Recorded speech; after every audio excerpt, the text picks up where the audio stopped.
Good afternoon, everyone. Thanks for being here. We really appreciate it. I'm Kevin Can from Mariposa County, California, a county supervisor, and we're here from across the nation meeting with our representatives and senators and bringing one simple message from back home. Now is the time to permanently fund payment in lieu of taxes and to find a long-term solution for the Secure Rural Schools program. These important public lands programs provide millions of dollars for public service, including search and rescue, and emergency patrols, infrastructure repair, and of course, our schools. Now, I'm, again, Mariposa County, California, home of Yosemite National Park in the Central Sierras. We have a large county, a population of 18,000. We get 5 million visitors a year to our federal public lands. 55% of the county is public lands. 19 coroner actions that the county does, and endless, spectacular search and rescue. The PILT funding allows us to make that happen. Without it, we're really having a hard time, and that story is repeated across the country. We are delighted to have our 2 senators and a number of congressmen here today. And to start us off, I'm going to invite my friend from Klickitat County in Washington, David Sauter, to introduce 2 of our biggest supporters. Thank you. Good job. Thank you. As he said, my name's Dave Sauter. I am a commissioner from Klickitat County in the state of Washington. It's my honor to be here today to introduce Congresswoman Cathy Mcmorris Rodgers and Congressman Kilmer, 2 of our state's biggest advocates in support of county payments programs like PILT and SRS. And I don't know, in Washington State, this is a huge program in Washington State. We had over $29 million in PILT payments in 2018 and over $18 million in SRS payments in 2017. And even in Klickitat County, is a small, very rural county, there was $125,000 of PILT payments that came in 2018, which does not sound like a lot of money, but for a small rural county, that is critical resources into our county for public health. We use it for things, deputies, senior services, really critical services. It's great to know we have strong champions like the 2 of the Washington representatives standing up for our public lands in counties in the U.S. House. And I'm not sure if the Congresswoman is... Oh, there you are! Well, they were a little worried, so I was not sure. First, let me introduce Congresswoman Cathy Mcmorris Rodgers. The Congresswoman has been a consistent advocate for PILT and SRS from day one. In the last Congress, she led the charge in the House to save the SRS program, and we thank her for all she did to get SRS across the finish line last spring. We couldn't have done it without her help. Public lands counties know we can count on her to do the heavy lifting on our behalf and get results. Thank you for your efforts, Congresswoman. I'm also excited to introduce Congressman Kilmer. Like Congresswoman Mcmorris Rodgers, Congressman Kilmer has been there for us from the beginning. Representative Kilmer sits on House Appropriations Committee where PILT payments are determined. Through his hard work, we have consistently received near full or full PILT funding for several years running. Further, Representative Kilmer joined the fight early on SRS and stood with both parties to ensure that we kept this program alive in the last Congress. We thank you for your hard work also, Congressman. It's great to know that our state's delegation in D.C. will stand up for county payments, regardless of party. We can count on our members of Congress to stand with counties. Representatives, we really appreciate you being here today and spreading the word today and every day about the importance of PILT and SRS. Thank you. Thank you. Thank you, David. And it's great to be here. I'm proud to stand today with my colleague, Kilmer, representing Washington State, Republicans and Democrats. as all these county commissioners also represent Republicans and Democrats standing for our local communities and the importance of PILT and SRS. I'm proud to be here with many from Eastern Washington in the 5th Congressional District, Ponderay and Lincoln and other counties that are so dependent upon these funds. And I want to say thanks to all of you who have traveled through the years, month after month. I see Stevens County too, West McCart, who have traveled to Washington, D.C. to walk the halls of Congress, raise awareness as to the importance of PILT and SRS. It's really a tribute to your work. You do the hard work of knocking on all these doors and making the case, and it really helps our efforts. Clearly, this is an important program. In my district, rural counties get millions of dollars from both of these programs, and they rely on them for basic services and school funding, infrastructure needs, law enforcement.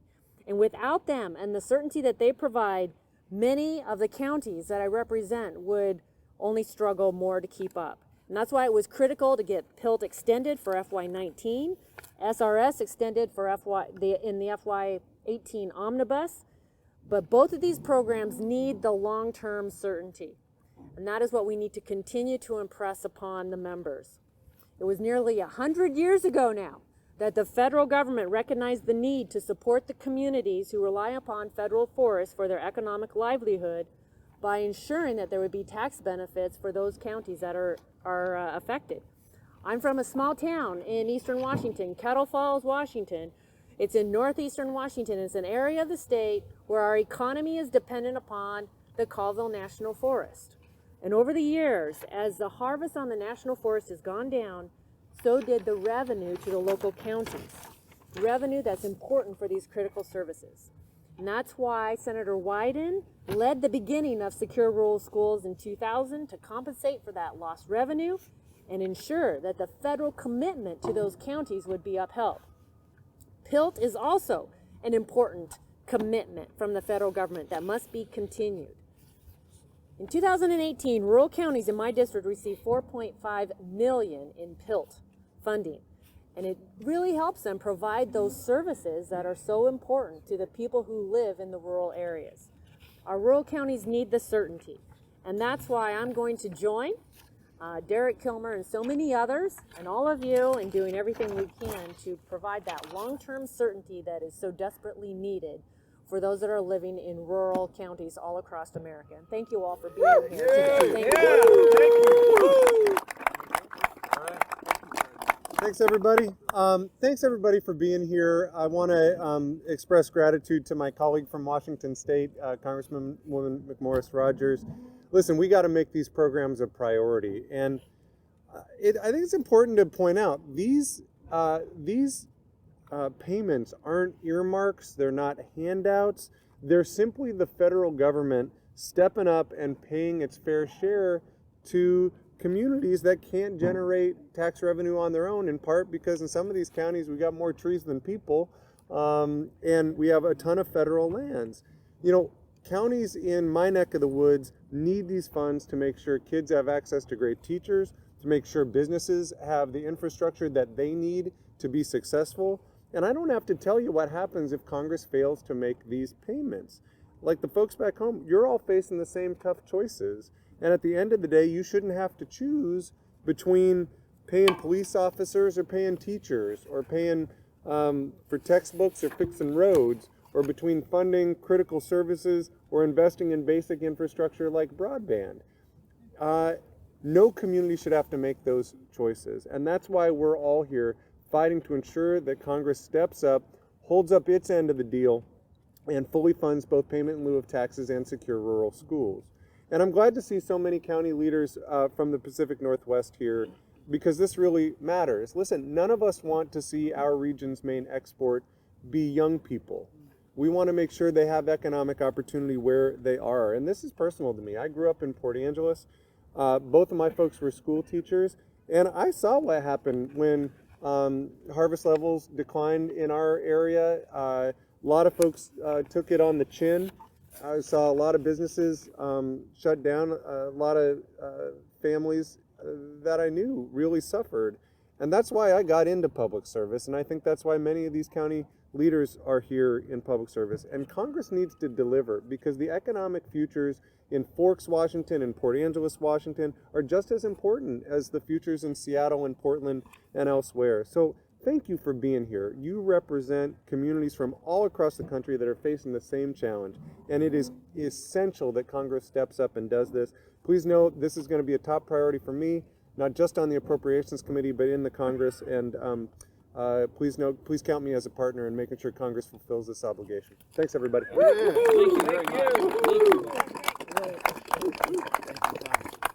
That's wonderful. Thank you both very, very much.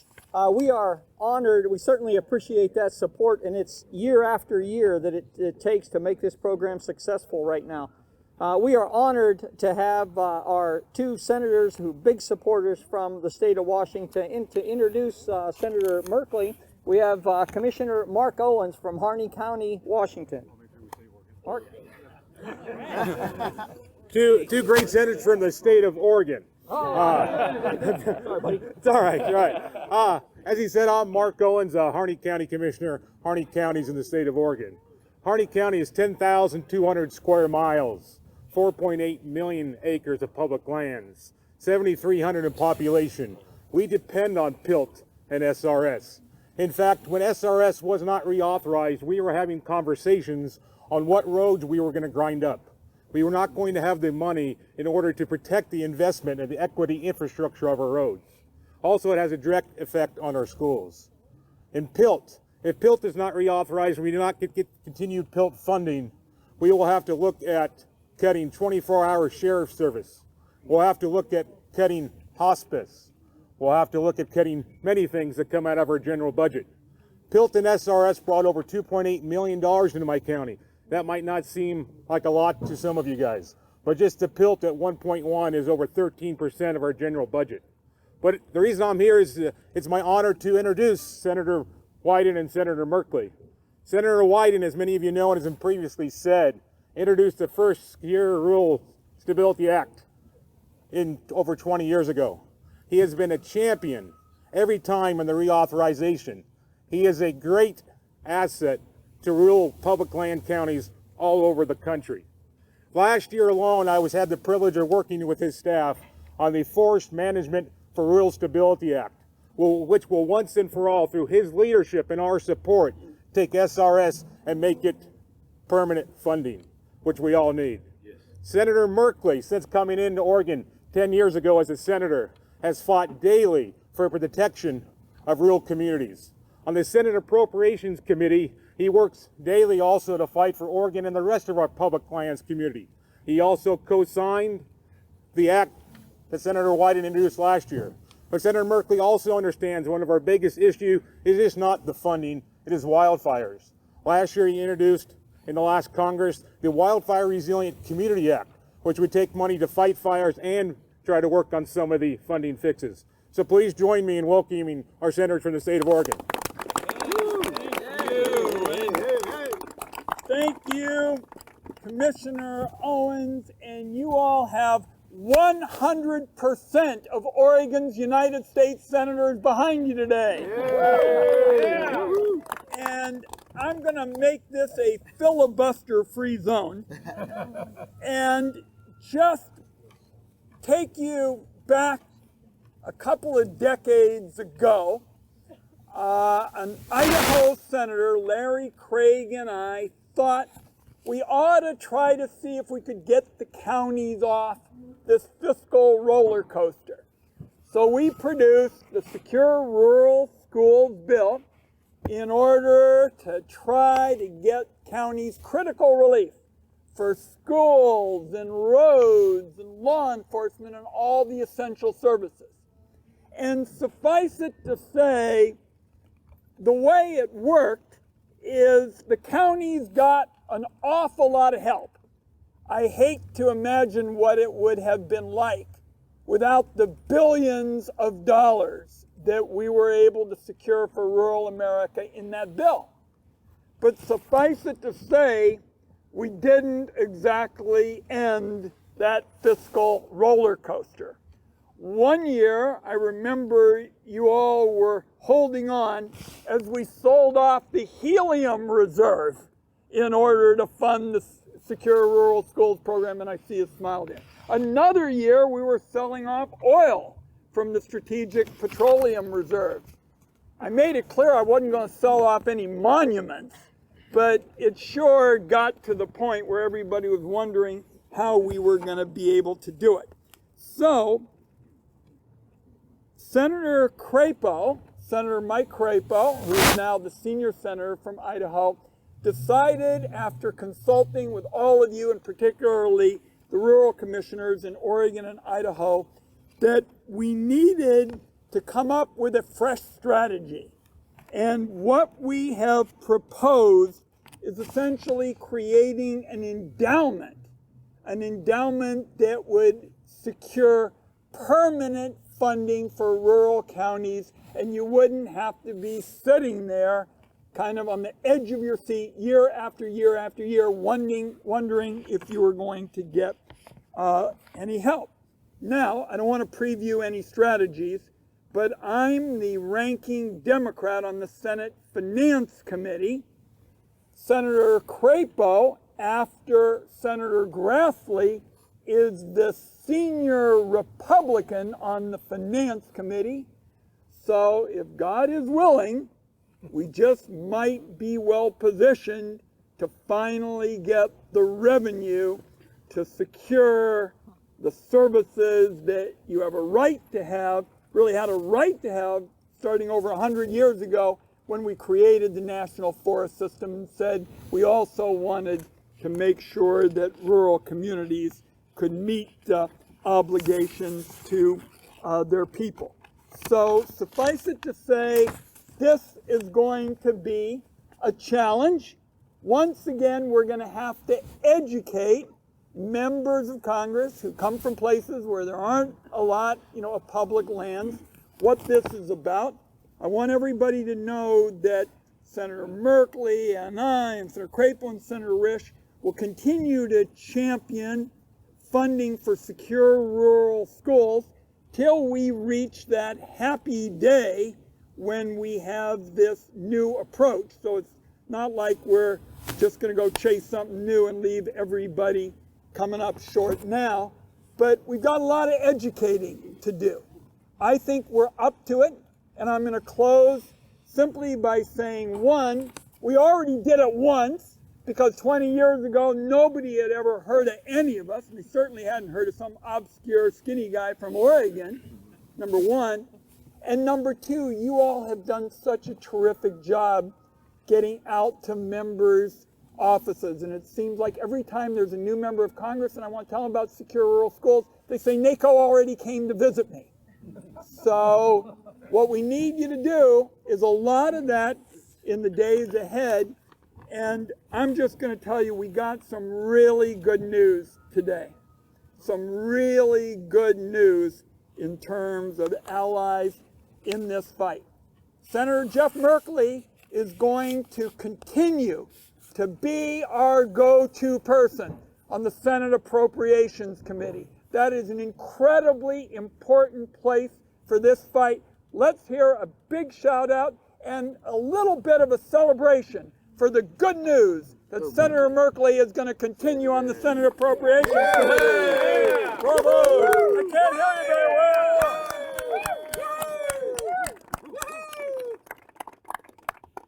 Now, any of you folks who have been to Oregon would know that the most timber-dependent county is Douglas County, the county where I was born. I come from a little mill town called Myrtle Creek and then lived in Roseburg. And every little town was a mill. And timber was such an integrated part, not just of the culture, which it absolutely was, but also of the economy. And then as we fast forward back to 2007, I'm Speaker of the House, and we're on the verge of potentially losing secure rural schools. Senator Wyden was fighting, and I organized a bipartisan tour of our county that were most affected by SRS and PILT. And what I heard really embedded how important and critical these programs are, and particularly for some counties a little more PILT, for some SRS. But Senator Wyden, in initiating SRS, did something so vital to so many communities, and I just want to, can we give him one more round of applause for his work in the past and his work now? Yeah. So one of the things the county said is, look, we're never sure if we're going to get SRS, and thus if we put up a local tax measure, people say, well, hey, is this replacing the federal commitment? Because we shouldn't have to pull out of our pocket for the federal commitment. And it undermined a lot of local initiatives. So people kept saying, figure out a way to make it permanent. And that's what we've been wrestling to try to figure out this last decade. We are as close now as we have ever been with Senator Wyden's bill. It has bipartisan support. It has the 2 senators from Idaho, the 2 senators from Oregon. I'm sure we'll have other senators on it. We need to seize this moment and make it happen. And it will happen only if all of you hold a whole lot of conversations and create a whole lot of momentum behind this. We'll work the inside. We need you all to work from the outside, and together, let's get it done. Thank you. All right. Yeah. Thank you very much. Excuse me. Steve. Sure. Good afternoon, everybody. I'm Steve Lavanino. I'm the chairman of the Board of Supervisors in Santa Barbara County, California. So if you think you're cold, you know what I'm talking about. You think about Santa Barbara County, you might think of beautiful weather, picturesque beaches, and world-class vineyards. Those are all true. But what might surprise you is we have almost 1 million acres of the Los Padres National Forest. And for decades, we've sent delegations to the Capitol, knocking on doors, making sure that people don't forget that we need our PILT funding. And every year we sit in our budget hearings and we wring our hands, worrying, find out whether or not we're going to receive our $2 million full allocation. But I don't worry about that anymore. At least I worry less, because I have a congressman that gets it. And how do I know that? I know he gets it because he's a former colleague of mine, and he was the one coming here as a representative of NACo to knock on those doors. He understands how we spend our money. It's for the voiceless and the vulnerable in our communities. PILT is part of that fabric of the social safety net. PILT funding helps us place that kid into foster care. It helps us, the mentally ill patient, get into psychiatric help. It helps us help that veteran that's living on the street suffering from PTSD. So I hope you'll join me in welcoming the man that I call my friend from across the aisle, my Congressman, Salud Carbajal.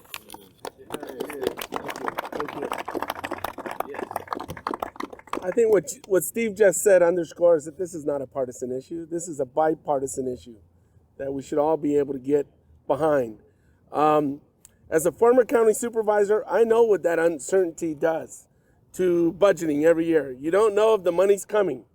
You don't know if you're going to have the money for essential services, as Steve mentioned. It is just not a good place to be. So I will tell you, not only in my former service, but also as a member of NACo, I came here many a times to do what you're all doing here today, and that is lobbying for a permanent solution. And as the senator said, this is something we ought to be able to get done now, because there's too much at stake. And that uncertainty is not the way local governments want to have to be able to budget to address the many important safety net issues, such as making sure that our veterans, our homeless veterans, have services, that we have mental health programs, that we are serving our local infrastructure, that we are providing for our public safety. We need to make sure that we have certainty at the local level. And I will tell you, as a former county supervisor, you have my personal commitment to fight, to make sure that once and for all, we shed light on the importance of getting this done and doing it permanently for all our constituents throughout our country, red and blue communities together. Thank you so much. Yeah. Thank you, sir. Yeah. Judge Ellison. Thank you. Very honored to be here today. My name's Brandon Ellison. I'm a county judge in Polk County, Arkansas. And I am very fortunate to be represented by the only forester in the U.S. House of Representatives, Congressman Bruce Westerman. Because we aren't a western state, many of you may not think of us as a forest land county, but we are a forest land state. In 2017, Arkansas received $8 million in PILT, $5.8 million in SRS funding. Of that amount, my county of Polk received $505,000 and $567,000 for PILT and SRS respectively. Polk County, Arkansas is located in the Ouachita Mountains, and we primarily use our SRS funds to maintain mountainous roads, and we have an abundance of bridges as well, if you can imagine, in the mountains. We use our PILT funding to pay for all the different things that you might think, law enforcement, particularly on forest lands. Of course, we have to use it to replace general funds that would be used if we could tax that land. And now to my friend Congressman Westerman. As a member of the House Natural Resources Committee, he has been the leading voice for active forest management, sponsoring legislation to ensure our forests are healthy and resilient. Congressman Westerman has always stood up for rural public lands. And he stood up for counties by supporting PILT and SRS in his entire career. I want to thank Congressman Westerman for being here and for always being a friend of counties and fighting for us all. Please welcome Congressman Bruce Westerman.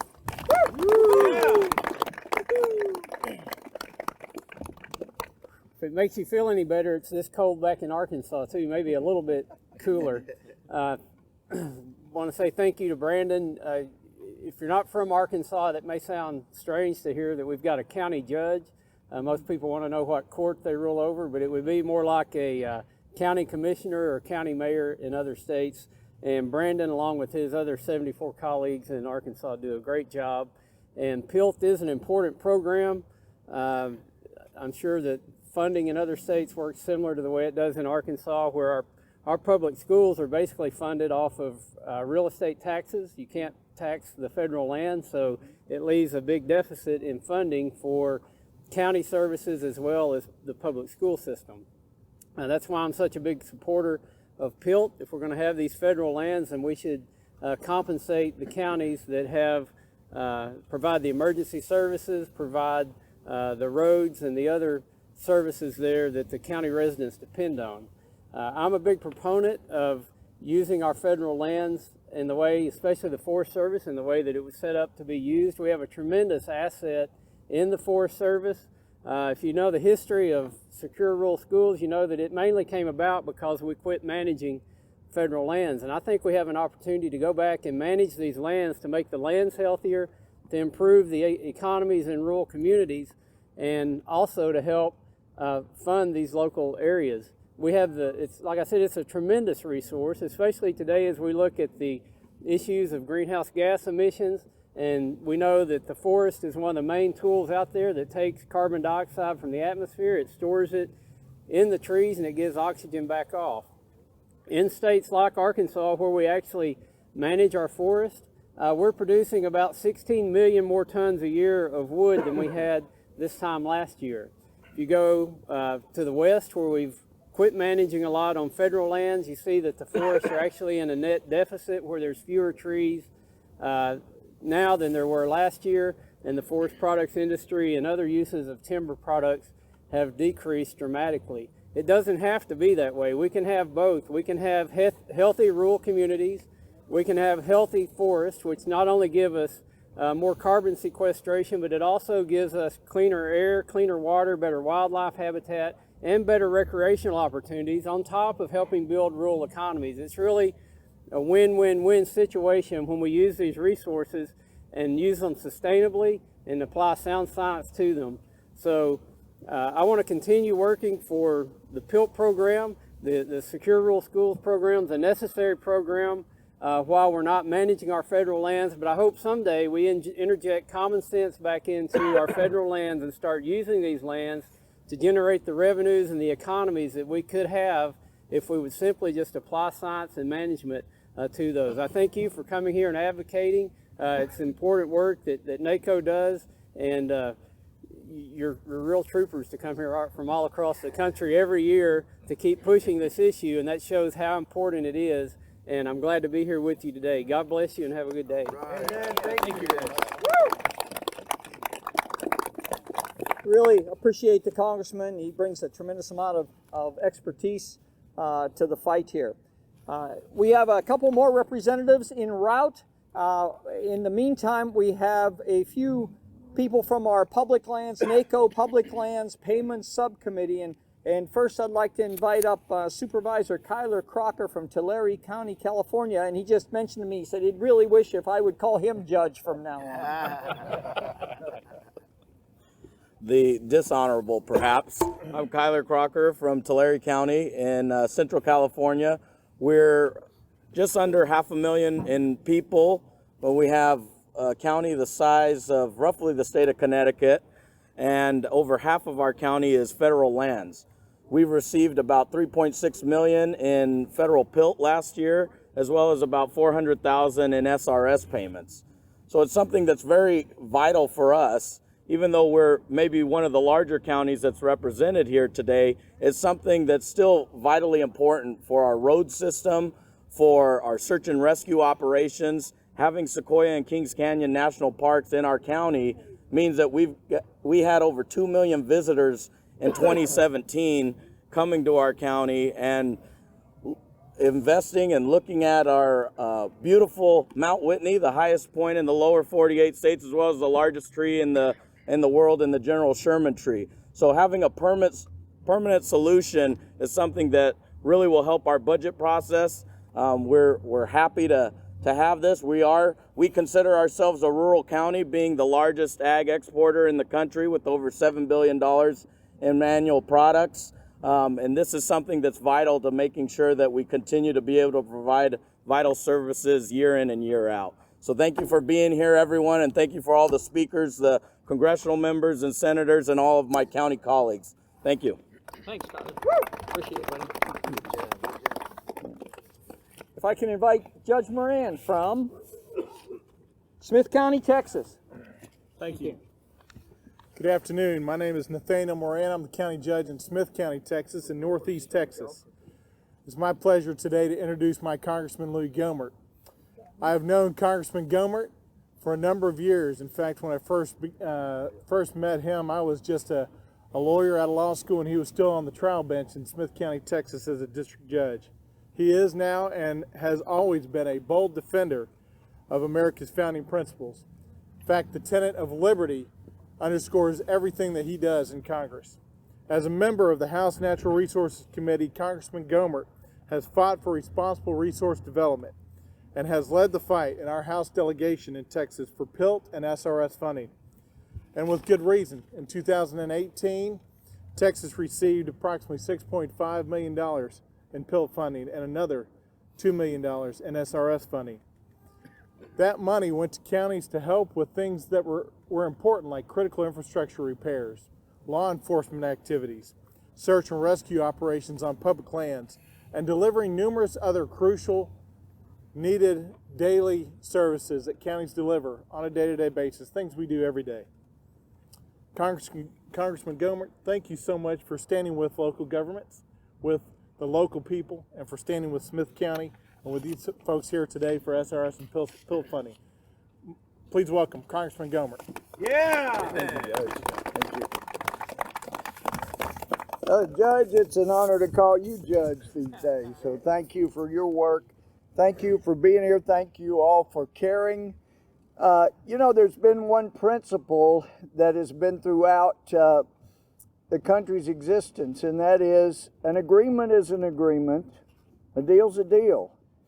And if the government that makes such deals will not live up to them, but will instead engage in some type of almost a bait and switch, then that government doesn't have the moral high ground to maintain its position.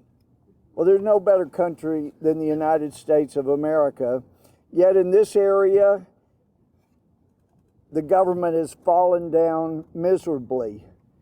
There was an agreement many decades ago. Look, you turn over your local or state property, and especially for local government, we know you'll never be able to tax this because it'll be federal land, but if you'll give us this land, we'll make sure that you're reaping the benefits of revenue from now on. Well, that worked out well for a while. And in fact, numbers here, well, let's see, the national forest receipts for the country in 1989 reached $1.44 billion to be distributed among the counties that had federal land. But in 2009, it had dipped clear down to $182 million from that $1.44 billion. That's not hardly keeping up the federal government's end of the bargain. We hear people around this Capitol at all times talking about how important the schools are and how important the children are. Well, how about when you go from, say, 1998 in Sabine County, in my district, very rural county, where they received $2.4 million. They split evenly between the schools and the local government. Well, they could work with that. The schools could work with $1.2 million, the local government with $1.2 million. But when you look at newer figures like 2016, where that $2.4 million dipped down to $65,000 in Sabine County, dipped down to $40,000 in Shelby County, $21,000 in San Augustine County, all of those in my district. It kind of looks like the government did a bait and switch. Oh yeah, we will provide you revenue off this federal land. It'll be better than if you were able to tax it. Well, we've come to a place now, more and more representation is moving to the urban areas, the big cities. And it seems like less and less people are caring about the students in those counties that agreed to allow the federal government to have land so long as they kept the revenue streams going. And now we've seen another in my district. I know I've heard in some places in the country the stewardship program is working well, and it was created so that the Forest Service could take money that is derived from that federal land, and instead of distributing a fourth of it to the local government and the schools, they could reinvest it in that land. Now, some places they've done nice, but not in my district. It looks like the stewardship program is a federal program that allows the government to again renege on their agreement to provide money to the local schools and government. It's not right. We believe that at least a fourth of that stewardship money should be considered for revenue going back to the local government. But and frankly, fair is fair. And if the federal government is going to keep welching on their agreement to provide the revenue that it once did on this land, it's time to give back at least a portion of that land and let the local government either sell it or generate tax money or revenue, one way or the other. Let's get back to producing revenue for the local schools and government, or by golly, let's do fair is fair and give back at least a portion of that land to the local government. And in Texas, we know how to generate revenue from pine trees. And I know there's some places in the country where they think, oh my goodness, you're going to cut down forests. Look, the pine trees, for those that don't know, they're not sequoias, okay? They don't grow over 1,000 years. 20, 25 years, they are a renewable resource. And as a poster once said, if you think that it's not good to cut down trees, then try using plastic in the bathroom. We encourage people to use paper, to use the renewable resource. It generates revenue. It's a renewable resource. We use every single part of those pine trees. We've now gotten into a fight in East Texas over any scraps that can be used to produce electricity from the biorefuse that's left after trees are cut down. We're using every part of it. It is renewable, and if the federal government is not going to generate revenue from such a wonderful, renewable, green resource, it's time to get back at least a portion of that land so that the schools and the local government don't have to keep suffering. In the meantime, we have an agreement. We're supposed to provide payment in lieu of those taxes that would be derived from that federal land that should be local, state land.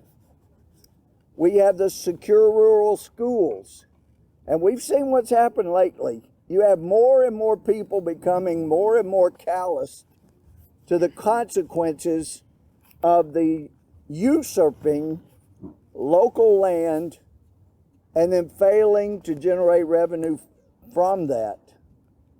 People are hurting. And some places they're doing well. The economy's doing well. You got more people working than ever before. It looks good, except this is an area where the federal government has not kept up its end of the bargain. So let's either get back to that bargain, federal government live up to it. Let's help our local schools, not from tax revenue, but from the generated revenue off the land. And if we're not going to do that, let's give back the land. Thank you very much for caring. Thank you very much. Appreciate it. Thank you very much, Congressman.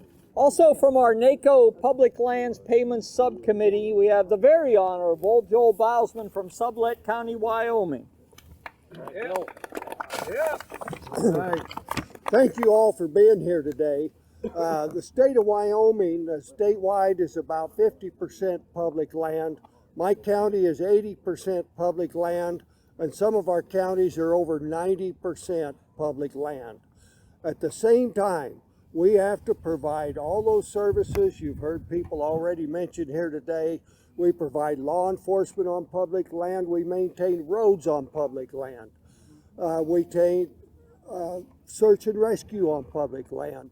On our public lands counties, one of our key issues in the summer, we have a lot of recreation. Recreation contributes to our economy, but it also greatly enhances the need for public service through search and rescue, law enforcement, transportation routes, all that sort of thing.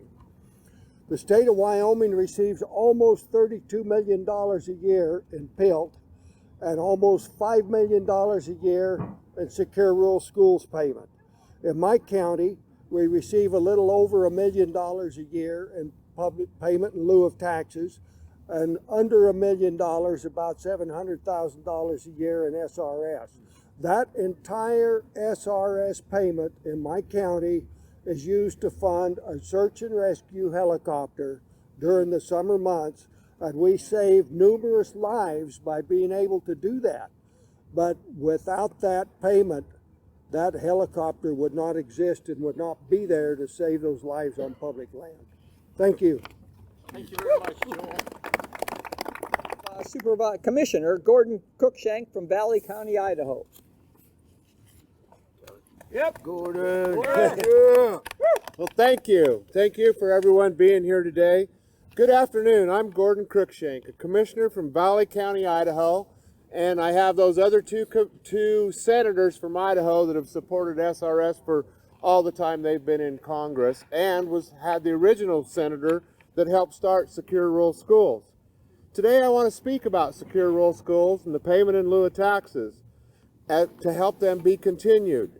My county has seen a reduction in the SRS payments to where I have reduced my county road crew by 35%, and I've stopped doing any major road improvements. Our schools aren't keeping up with technology, and it hinders my students from being able to continue into America's society today. So we've heard a little history about the SRS, but I'm going to take you back again into that history. In the 1900s, over 153 million acres had been set aside as national forests. President Roosevelt at that time and Gifford Pinchot, the chief of the Forest Service, were concerned that county opposition would compromise the future of the national forests. They proposed a revenue sharing program of providing continued revenue from the national forest to be returned to those counties. In 1908, Congress passed a law that 25% of the revenue would be used for county road maintenance and to support our schools. For over 100 years, that 25% revenue sharing period provided sufficient funding for those counties.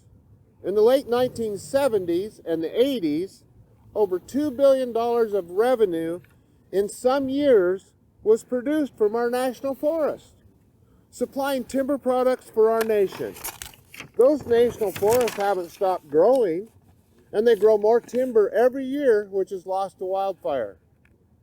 It is important to remember that these funds were to mitigate the removal of the lands from economic development and settlement in order to create our national forests.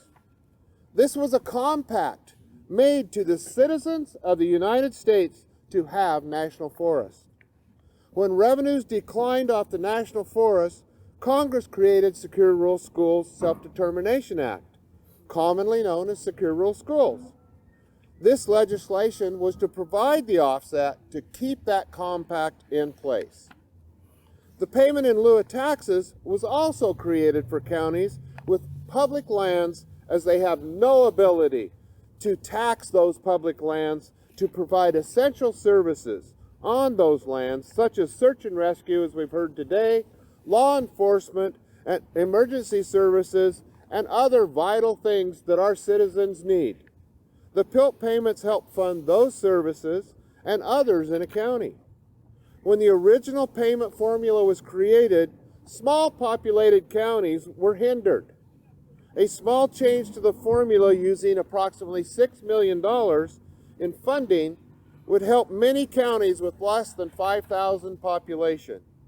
I encourage the members of Congress to support both the Secure Rural Schools and the Payment in Lieu of Taxes program for our county road maintenance and to educate over 9 million students across the United States, and to support the PILT payments with the consideration of helping the smaller populated counties with large amount of public lands. It's important to my county, it's important to your county, and the counties are back here again working to try to make those public lands work for all of the United States. Thank you very much.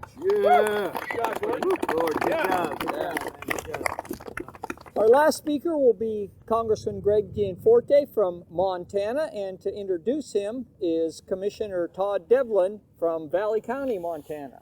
Prairie County, Montana. All right, Todd. Good afternoon. My name's Todd Devlin. I'm Perry County Commissioner. I'm also the chair of the subcommittee on federal land payments for the National Association of Counties. Before I introduce my Congressman Gianforte, I would like to remind these folks right up here that they made a policy in 1976 called the Federal Land Policy Management Act. And in those policies was Policy 13 that said they would compensate counties and local governments for the tax-exempt properties that the federal government owned that was fair to both the local taxpayer and the federal taxpayer. We had contracts for timber receipts through the Forest Reserve Act, and I would just like to ask Congress to follow their own contracts and their own policies. That's it. Yep. And now for the Congressman. Since coming to Washington 2 years ago, Congressman Gianforte has used his seat on the House Natural Resources Committee to support local governments, especially when it comes to PILT and SRS. Congressman Gianforte jumped in with both feet and immediately began work to ensure counties receive their fair share of these important payment programs. Congressman Gianforte, thank you for being here to tell the story of public lands and counties. And thank you for always fighting for local government. Thank you, Commissioner. Well, it's great to see so much support from our members from both parties for rural communities. And I want to thank Supervisor Can for his leadership. Appreciate you being here. And for Commissioner Devlin out in Prairie County, you've been a leader on this issue for decades. Todd and the commissioners throughout Montana know how critical these programs are to our communities. I've seen it myself as I've traveled the state. Anywhere else, a landowner pays taxes to fund local priorities like schools and roads and public safety. But these counties don't have much private land ownership. The federal government owns all the land. And for more than 40 years ago, the federal government made a commitment to keep these counties whole. The federal government has to keep its commitment. Keeping that promise gives our communities the certainty they need so that they can pay for school facilities, public safety, and infrastructure. A community shouldn't have to send the federal government a tax bill for the land they own in the county. But that's what Mineral County in Montana had to do last year. They sent a property tax bill to the federal government for more than $400,000. They had to send the bill because the federal government hadn't kept their commitment to that county. It shouldn't have to come to that. That's why we have PILT. The fact is that all but one Montana county receives PILT payments. And it's critically to their ongoing operations. We shouldn't leave these counties in the lurch. In Prairie County, Commissioner Devlin's county, no PILT funding would mean they'd have to lay off 1/3 of the law enforcement officers. In Ravalli County, 20% of their budget is PILT. If no PILT funding came, the county wouldn't be able to pave the roads. In Petroleum County, it got so bad, one of the ambulances was in such bad repair, they have to send a wrecker with it every time they send out to pick up a patient. It should never come to this. SRS is another critical program for our counties where the federal government owns land. The best way to make these counties whole is to get our federal forests working again. But until we start managing our forests and get timber workers back to work, we need the certainty that comes from SRS. The good news is Congress has reauthorized SRS for 2 years just last year. But we have to get back to work to get our communities the certainty they need. So we need to give all the rural counties that have federal land the certainty they need for their budgets. We need the federal government to honor its commitment. We need to continue fighting for PILT, and we need to reauthorize SRS. I want to thank you all for being here, and we'll keep up that fight here on Capitol Hill. Thank you. Thank you very much.